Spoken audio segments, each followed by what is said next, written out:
Alors, je reviens sur un thème que j'ai abordé ces derniers jours assez fortement, qui est la question de l'entre-soi. Et à mon avis, la meilleure façon de gérer l'entre-soi, c'est la diversité des langues. Si on parle dans une langue que les autres ne comprennent pas, on est dans l'entre-soi. Si on parle une langue que tout le monde comprend, on n'est pas dans l'entre-soi. Et ça revient à l'idée qu'au fond, dans une société, tout le monde doit être bilingue.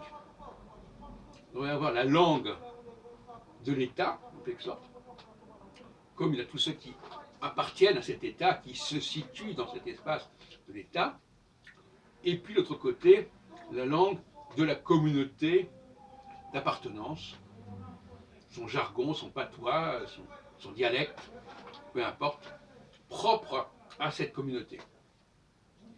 Et dans ce cas-là, cette communauté peut s'exprimer librement dans la mesure où ceux qui n'appartiennent pas à cette communauté ne comprennent pas ce qu'elle dit. Or, pour moi, la parole est quelque chose de toxique. Dire des choses en dehors de l'entre-soi, c'est toxique. Et c'est une cause d'énormes tensions au sein d'une société.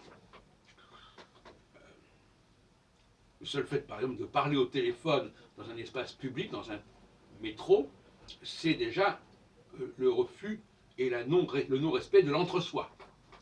Puisque si on parle dans la langue générale, donc il y a un temps pour parler, il y a des choses qu'on peut dire dans la langue générale et qu'on ne peut pas dire dans l'entre-soi.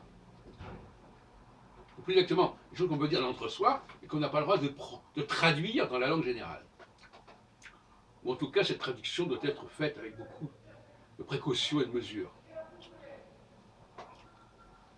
On retrouve un peu l'idée de la tour de Babel, si on veut, mais à mon avis, cette diversité des langues n'est pas du tout un problème, mais c'est plutôt une solution.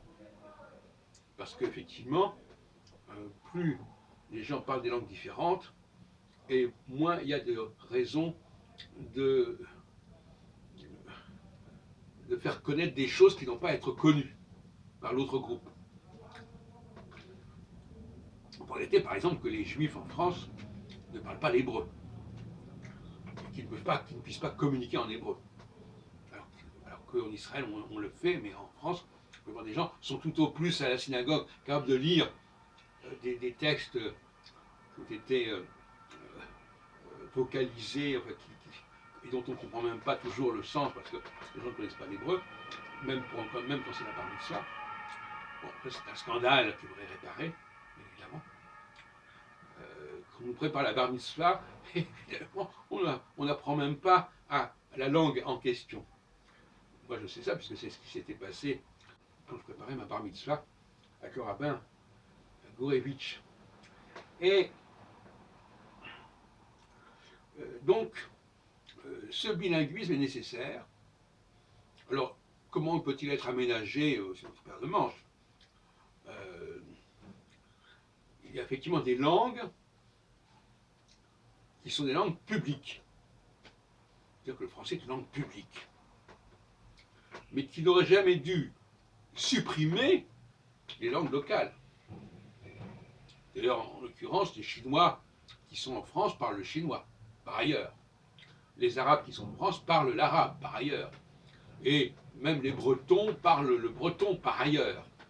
Donc ça, l'idée d'une langue locale, d'une langue privée, me paraît une valeur tout à fait importante dans le cadre de la mise en place d'une coexistence heureuse des communautés, qui pourrait être gérée d'ailleurs par une agence ou un ministère des communautés.